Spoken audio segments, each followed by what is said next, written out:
자, 우리 하나님의 말씀을 보겠습니다. 사도행전 21장 30절에서 40절까지입니다.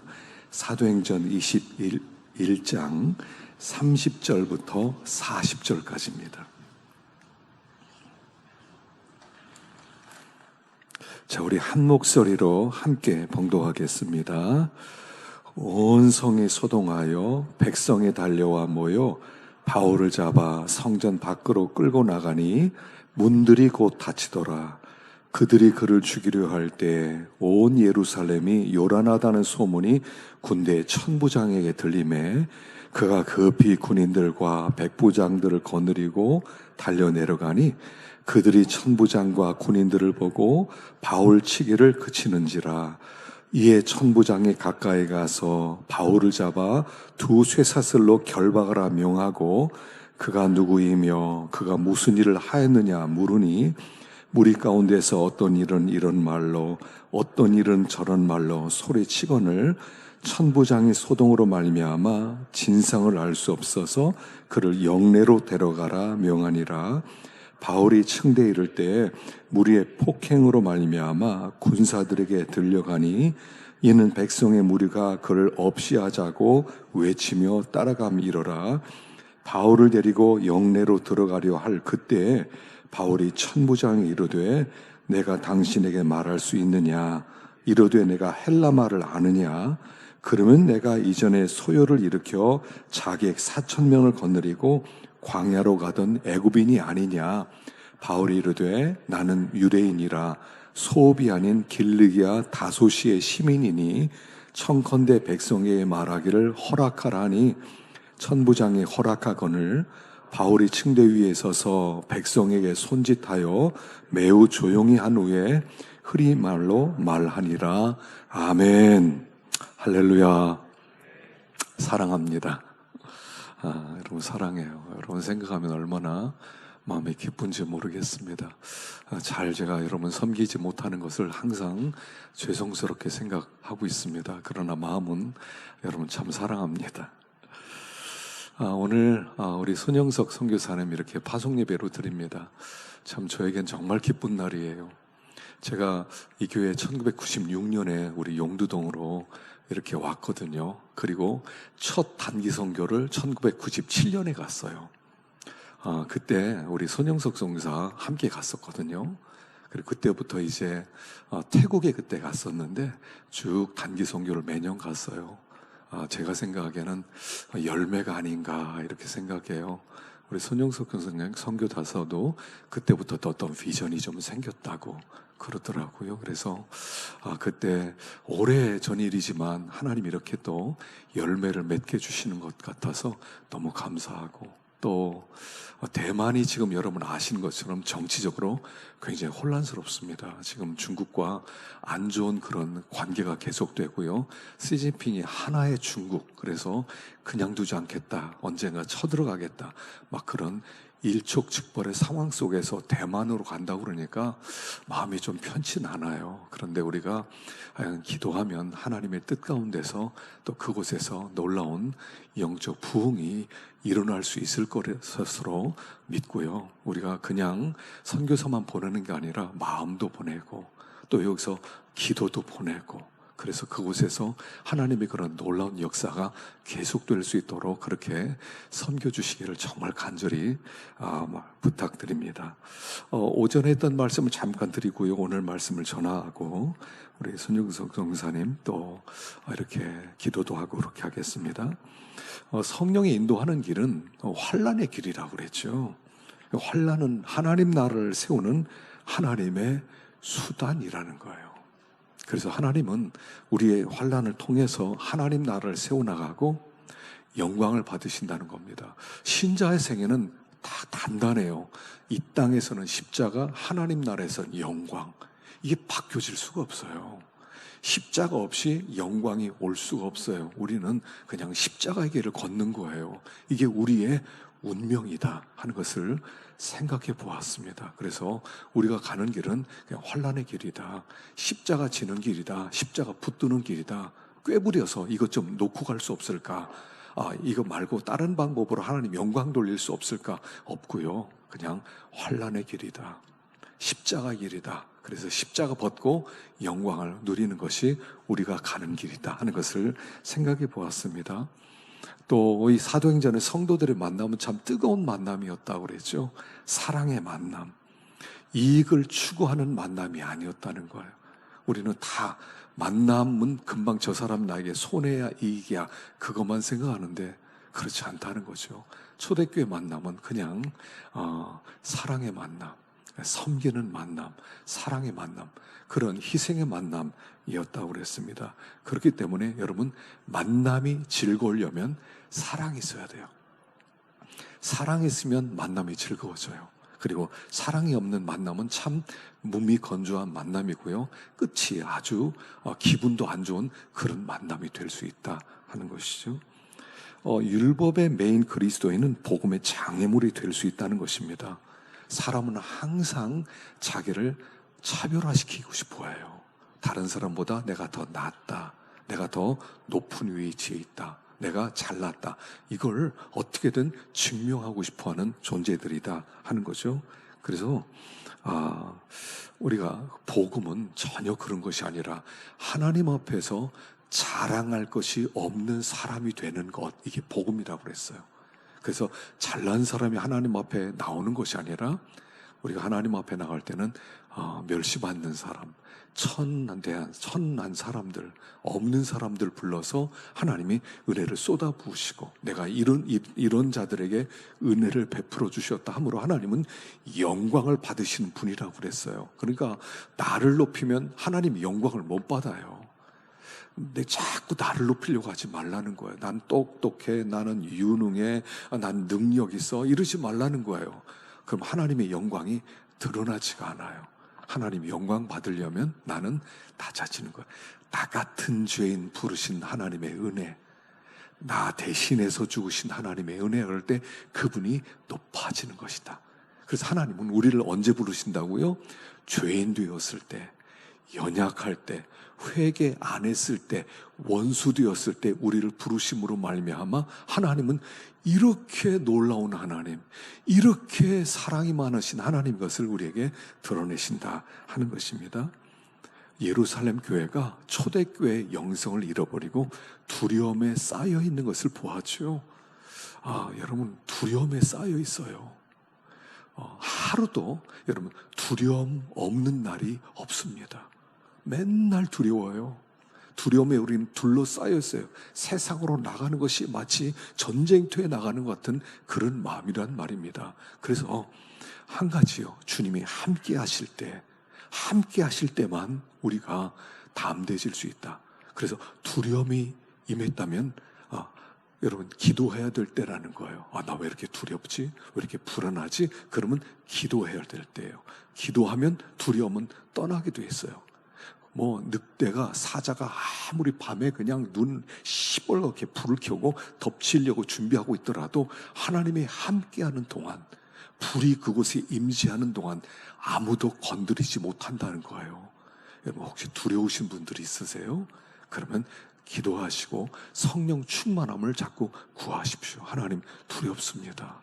세상이 두렵습니다. 하나님, 불안합니다. 하나님, 염려가 됩니다. 그럴 때 우리 하나님께서 함께 하시고 그러면 불안함이 떠나는 거예요.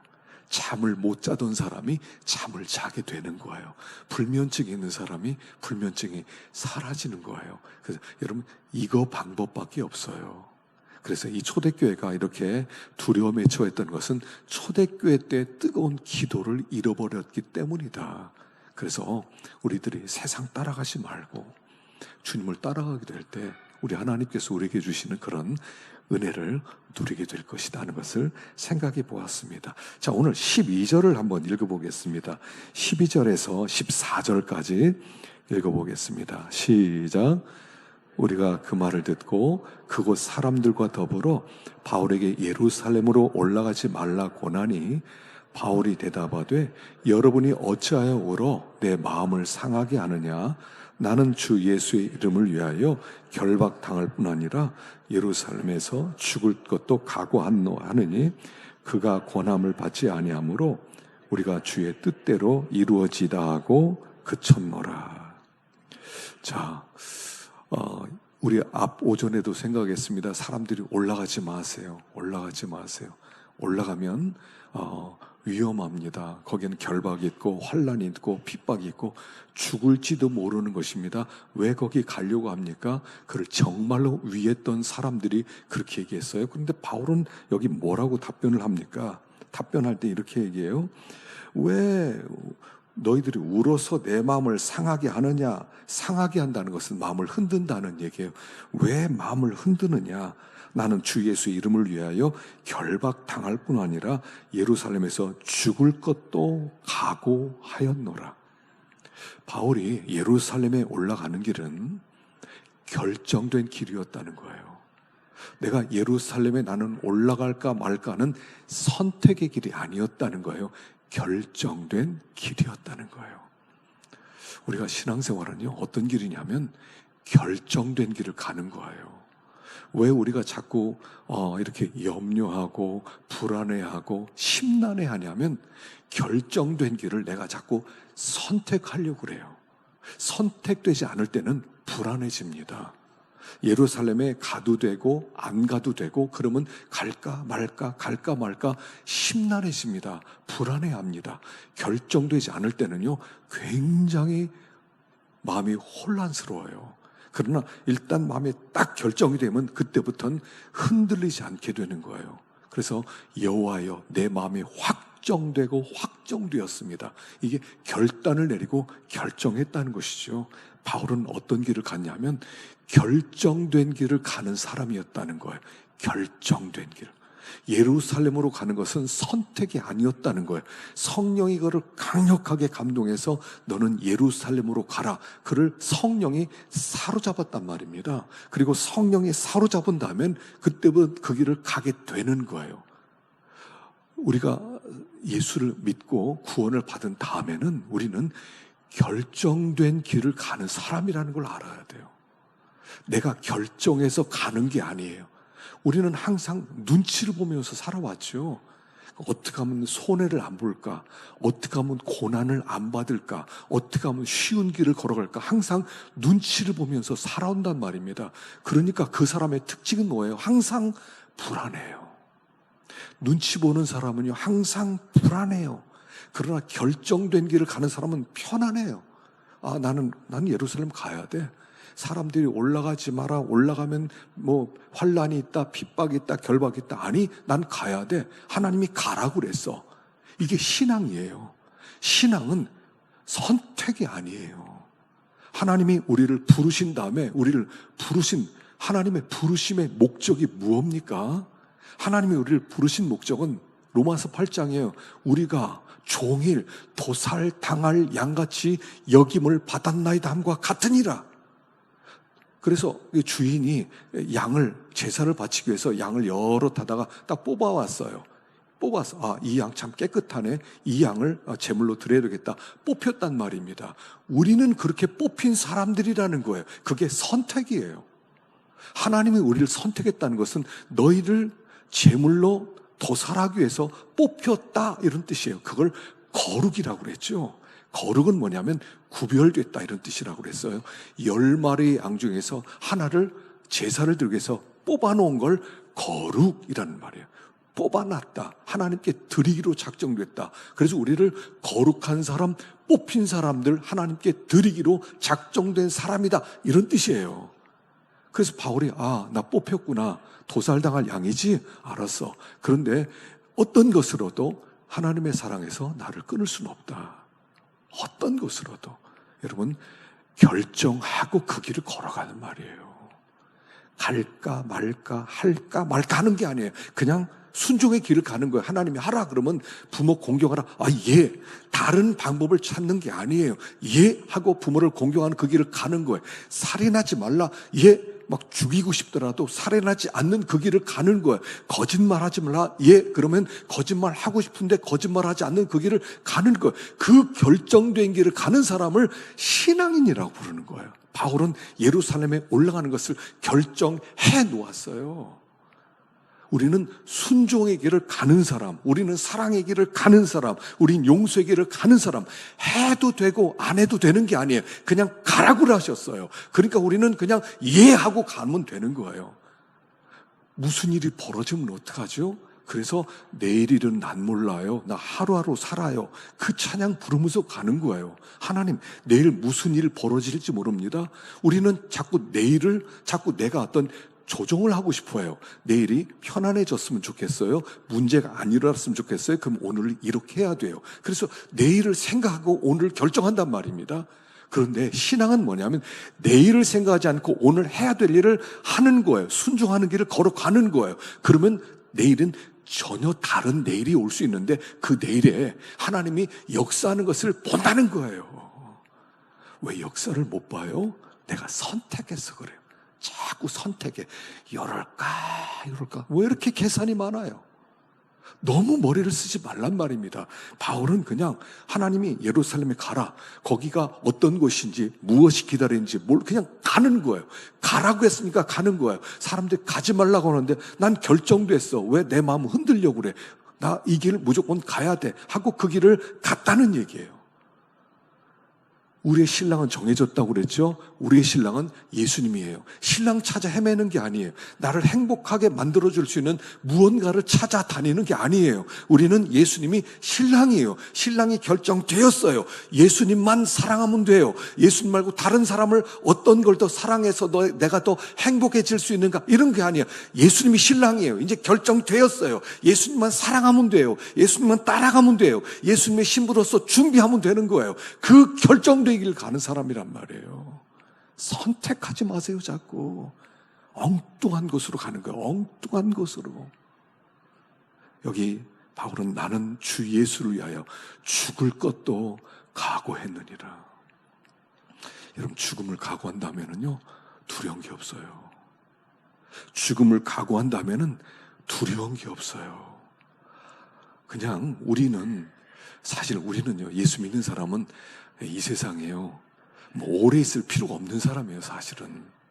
지난주에 제가 이제 건강검진을 받았거든요. 그래서 이제 내시경도 하고, 이번에는 초음파도 좀 이렇게 하고 그랬어요. 그랬는데, 다른 데는 그래도 다 괜찮은데, 대장에 선종이 한 2개가 있다는 거예요. 그래서 선종을 좀 떼내고, 그 다음에 전립선이 암 지수가 PSA인가 지수가 높아서 암일 가능성도 있다는 거예요. 다시 한번 정밀 조사를 받으라는 거예요. 그래서 제가 이제 마음이 그날 편치 않더라고요. 전할 때는 죽음 별거 아닙니다. 이래놓고 막상 그런 어려운 일이 딱딱치니까요, 기도하게 되더라고요. 기도하는데 하나님이 그렇게 말씀하세요. 야, 천국이 좋겠냐, 여기가 좋겠냐? 천국이 이 땅보다 몇 배나 더 좋겠냐? 그렇게 하나님이 도전을 하시더라고요. 이 세상 사람들은요, 개똥밭에 굴러도 이승이 좋다는 거 아니에요. 개똥밭에 굴러도 이승 좋고 저승 아무리 좋아도 별거 아니다. 근데 바울은 뭐라고 고백합니까? 나는 주님과 함께 있는 것이 훨씬 더 좋은 일이지만 내가 있어야 여러분들에게 유익이 되니까 나는 여기 있는 겁니다 라고 고백하지 않아요? 밤새도록 기도하는데 하나님이 그런 마음 주시더라고요. 천국이 1000배나 좋은 곳이지. 그럼 가야지. 우리는 이 세상이 자꾸 좋다고 생각해요. 너무 좋다. 여러분, 10년 더 살든 10년 덜 살든 뭐 의미가 있어요? 10년 더 살든 10년 덜 살든 사실 그게 그거 아니에요. 밥 몇 끼 더 먹는 거, 또 조금 몇 번 또 좋은 일 좀 보는 거, 그게 전부 아니에요. 근데 하나님이 딱 밤에 기도하는데 그렇게 말씀 주시더라고요. 야, 천국이 좋냐, 이 세상이 좋냐? 그거야 천국이 좋죠. 몇 배나 좋을 것 같으냐? 그렇지. 천국은 수천 배가 좋은 거지. 2배만 좋아도 천국이 얼마나 좋겠어요. 100배나 좋고 1000배나 좋고. 그래서 문제가 딱 정리가 되더라고요. 그 아침에 김영석 집사님 얼른 달려갔어요. 그래도 검사 나온 거 보고 한번 좀 봐달라고. 그랬더니 꼭 암이 아닐 수도 있으니까 걱정하지 마시라고 또 굉장히 또 우리 김영석 씨가 위로를 해주시는 거예요. 또 걱정하지 마시라. 그래서 이제 조사해 보니까 뭐 별거 아닌 것처럼 이렇게 의사가 얘기를 해서 약을 먹으라고 그러더라고요. 그래서 한번 아픈 사람 마음을 조금 이해를 좀 더 하게 되었어요. 여러분, 우리는 결정된 길을 걷는 사람이라는 거예요. 결정해놓고 그 길 가세요. 너무 생각하지 마세요. 너무 많이 따지지 마세요. 너무 많이 계산하지 마세요. 편안하지 않아요. 양심이 괴로워요. 기쁨이 없어요. 평안함이 없어요.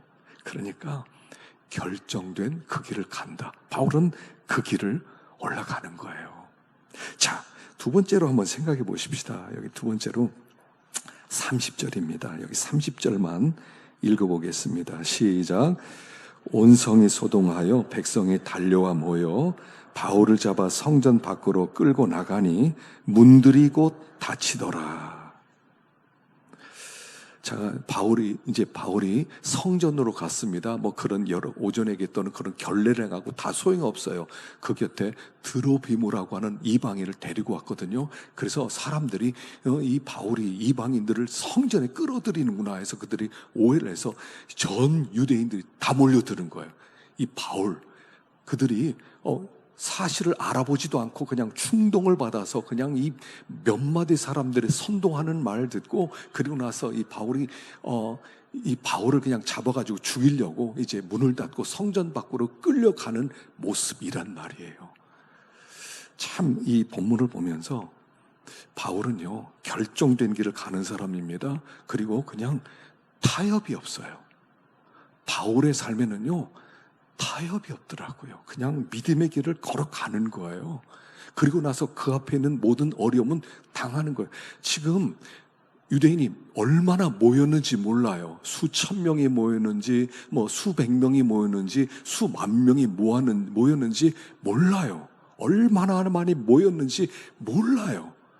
근데 다 한마디로 그냥 그 군중심이 있죠. 저 바울 나쁜 놈이야. 그럼 나쁜 놈이 되는 거죠. 저 나쁜 놈. 그래서 그를 죽이기 위해서, 돌로 쳐 죽이기 위해서 신성 모독 아닙니까? 성전을 이렇게 무시했으니까. 그래서 돌로 쳐 죽이기 위해서 그를 끌고 가는 거예요. 몇천 명이 끌고 가면 이건 그냥 밟혀서 죽일 수도 있어요. 지금 굉장히 위급한 가운데 있다는 거예요. 근데 바울이 그렇게 끌려가요. 예수님처럼. 여러분, 여기 바울이요, 바울을 잡아 성전 밖으로 끌고 나가니 문들이 곧 닫히더라. 이제 거기서 그냥 돌로 던져서 죽이겠다는 거예요. 그 절체절명의 위기에 처했다는 거예요. 그때 천부장이 와서 그를 건져내죠. 여러분, 이 본문을 보면서 바울은 예수님의 뒤를 따라가려고 애를 썼던 사람이에요. 주님의 생애를 그대로 재현하기 위해서 애를 썼던 사람이에요.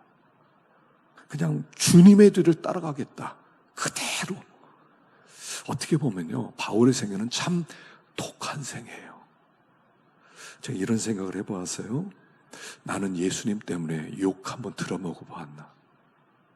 여러분, 예수님 때문에 욕 먹어보셨어요? 예수님 때문에 뺨 한 대 맞아보셨어요? 예수님 때문에 굶어 보셨어요? 우리는 고난을 안 당했어요. 물론 우리나라가 뭐 종교의 자유가 있기 때문에 누가 뭐라고 하지 않으니까 참 너무 편안하게 신앙생활하죠. 북한에만 하더라도요, 예수 믿으려면 각오를 해야 돼요. 들켰다 이러면 정치범수용소로 간답니다. 그리고 거기서 거의 반죽음이에요. 가족들은 뿔뿔이 흩어지고요. 근데 나는 예수님 때문에 고난 받아봤나 생각하니까 너무 부끄러운 거예요. 근래 예수님 때문에 욕먹어보셨어요? 예수님 때문에 돈 좀 뺏겨보셨어요? 예수님 때문에 어떤 희생과 헌신을 했어요? 우리 선교사도 이제 대만으로 가는데, 여러분, 선교사로 가는 건 쉬운 게 아닙니다. 돈벌이하러 가는 게 아니거든요. 그리고 거기에서 복음을 증거하는 거예요. 물도 다르고 문화도 다르고 모든 게 다르고 아는 사람도 없고 도울 사람도 없는데 그냥 가는 거예요. 여러분, 우리 선교사님들 희생 참 많이 하는 사람입니다. 무엇을 희생해 보았어요? 내가 예수 믿는 사람이라는 것을 무엇으로 증거할 수 있어요? 교회 다니는 것 말고요. 교회 다니는 것 말고 무엇으로서 내가 예수 믿는 사람이라는 것을 증거할 수 있겠어요? 예수를 위해서 핍박을 받습니다. 예수를 위해서 손해를 봅니다. 예수를 위해서 욕을 먹습니다. 이런 증거가 있느냐는 거예요. 마지막 때는요, 예수를 정말 독하게 믿어야 돼요. 우리 선조들은 신앙생활을 독하게 했던 사람들이에요. 여러분, 모세 생애 아세요? 믿음으로 모세는 장성하여 바로의 공주의 아들이라 칭함을 거절하고 도리어 하나님의 백성과 함께 고난 받기를 잠시 죄악의 낙을 누리는 것보다 더 기뻐하고 그리스도를 위하여 받는 능력을 애굽의 모든 보화보다 더 큰 재물로 여겼으니 이는 상주심을 바라봅니다. 와, 어떻게 고난이 애굽의 모든 보화, 모든 보석, 모든 좋은 것들보다 어떻게 더 영광스럽을 수 있냐는 거예요. 독한 사람 아니에요? 바로의 공주의 아들로서 로마 그 애굽의 왕이 될 수 있는, 바라고 될 수 있는 그런 위치에 있던 사람이 하나님의 백성과 함께 고난받기를 더 좋아했다는 거예요. 그들은 바로도 이 모세도요 독한 사람이라는 거예요. 아브라함 안 독했어요. 자식 바치라고 하니까 자식에 막 칼을 들이는, 이것도 독한 거죠. 독한 사람이에요. 사드락 메삭 아벳느고 절 한 번 하면 괜찮은데 절 한 번 안 하겠다고 불 속으로 들어가는 거 독한 거죠. 신앙은요 독하게 믿는 거예요. 마지막 때는요 독하게 믿지 못하면 버티지를 못해요. 다 주님 떠나가게 돼 있어요. 조금 어려우면, 조금 불편하면 그냥 다 떠나는 거예요. 욕 한 번 들어먹으면 다 떠나는 거예요. 독하게 믿으셔야 돼요. 왜 이렇게 편하게 얼마나 더 편하게 믿으시려고 그러는 거예요? 신앙생활은 편하게 하는 거 아니에요. 우리 신앙의 선배들이, 우리 부모님들이, 우리 조부님들이 어떻게 신앙생활 했어요? 조금만 생각해 보면요, 새벽기도 오기 위해서 20리길 걸어 다니는 그런 분들 보통 아니었습니까? 얼마나 하나님을 사랑했습니까? 근데 지금은 조금 힘들면요 못해요. 조금 어려우면 못해요. 신앙생활은요 독하게 하는 거예요. 그래야 마지막 때는 버티는 거. 하나님을 그냥 이렇게 느슨하게, 아유 하나님 알았어요, 잘 섬길게, 걱정하지 마세요, 걱정하시면 나 주님 떠나잖아요, 이거 가지고 안 돼요. 정말 예수 잘 믿어보겠습니다, 바로 예수를 믿어보겠습니다, 하나님 기쁘시게 하는 일이라면 뭐든지 하겠습니다, 그리고 하나님을 그렇게 붙들고 믿음의 길을 걸어가는 거예요. 그래도 남은 자가 될까 말까 하는 게 마지막 때란 말입니다. 독하게 믿는 거예요. 신앙생활은 독하게 주님을 의지하는 거예요. 나는 아무것도 몰라, 난 믿음으로 살 거야, 난 하나님밖에 몰라, 난 내일도 몰라, 나는 오늘의 길 걸어갈 거야. 그 사람이 진짜예요. 진짜. 가짜가 많아지는 세상이에요. 가짜들이 많아요. 진짜 믿음 있는 사람, 그 진짜들이 역사를 일으키는 거예요. 하나님 그 진짜와 함께 하시고 하나님의 거룩하심과 하나님의 그 영광스러움을 드러내는 거란 말이에요. 너무 허약해졌어요. 우리의 체질이 너무 허약해졌어요. 세상에 너무 많은 것들을, 시간을 다 드리고 마음도 다 드리고. 이제 화요일날 제가 이 말씀을 좀 드리려고 그러거든요. 여기 2년 동안, 지금 제가 잠깐 말씀드리면 2년 동안 하나님이 쉬게 하신 이유가 뭐냐면 슬로우 영성 때문에 그래요. 제가 이 얘기는 화요일 날 저녁에 하겠습니다. 다 나왔어요. 진짜 중요한 얘기가 있어요. 우리는 너무 바빠요. 너무 바빠요. 바쁜 건 우리가 정상이라고 생각하는데 정상이 아니에요. 마음이 다 흐트러졌고요. 마음이 다 세상에 가 있고요. 너무 바빠요. 하나님을 붙들고 의지할 틈이 없어졌어요. 그래서 하나님은 그 바쁜 바울을, 그 능력 있는 바울을 하나님이 2년 동안 가만히 쉬게 하는 거예요. 가만히 그의 슬로우 영성, 자기를 돌아볼 수 있는 시간을 주셨다는 것이에요. 그 자세한 얘기는 화요일 날 커밍 순 다 오시기 바랍니다. 독하게 믿으셔야 돼요. 나 주님밖에 몰라요. 나 주님밖에 몰라요. 바울이 그렇게 해서 예루살렘으로 들어가는 거예요. 자, 마지막으로요, 39절 보십시다. 39절 시작. 바울이 이르되 나는 유대인이라 소업이 아닌 길르기야 다소시의 시민이니 청컨대 백성에게 말하기를 허락하라 하니 천부장이 허락하거늘 바울이 층대 위에 서서 백성에게 손짓하여 매우 조용히 한 후에 히브리 말로 말하니라. 자, 지금 막 거의 위기에 막 짓밟혀 죽고 돌로 쳐 죽고 아마 옷이 다 찢겨졌을 거예요. 사람들이 그냥 두지 않겠다고 가는데 때리기도 하고 막 이랬을 거예요. 그래서 천부장이 와가지고 그를 건져냈는데 사람들이 너무 밀어서 어떡합니까? 공중으로 들어올렸어요. 공중으로 들어서 끌어내고 있어요. 지금 절체절명 위기입니다. 근데 바울이 뭐라고 그래요? 내가 한마디만 하겠어. 내가 저 사람들에게 말 좀 하게 해주세요. 지금 이 환경 빨리 나와야지. 저렇게 진노하고 분노한 사람들 앞에 뭘 얘기하겠다는 겁니까? 그러니까 데려가려는데 한마디만 하자고. 내 저 사람들에게 할 말이 있다고. 그러니까 천부장이 알았다고. 그리고 나서 복음을 전하는 얘기가 22장에 나오는 거예요. 자, 지금 이게 전도할 기회입니까? 상황을 보고 전도해야지. 사람이 좀 준비가 된 상태에서 전도를 해야지. 상황이 전혀 준비되지 않은 그 상태에서 무슨 복음을 전한다는 거예요. 근데 바울이 그 상황 속에서 사람들이 흥분하고 소리를 치고 죽여라 하는데 천부장에게 겨우 끌려나가다 기다리라고, 내가 한마디 하겠다고. 그리고 복음을 전하는 거예요. 바울은 지금 이렇게 생각한 것 같아요. 제가 본문을 가만히 보니까 난 죽었구나 라고 생각한 것 같아요. 그러니까 내가 죽기 전에 마지막으로 이 예루살렘 사람들에게 복음을 전하고 싶다라고 생각한 거예요. 마지막이라고 생각했어요. 그리고 지금 내가 지금 사느냐 죽느냐에 관심이 없어요. 이 상황에서 내가 저들의 마지막으로 복음을 전하다 죽고 싶다 한 마음으로 기회를 달라고 해서 전도하고 있단 말입니다.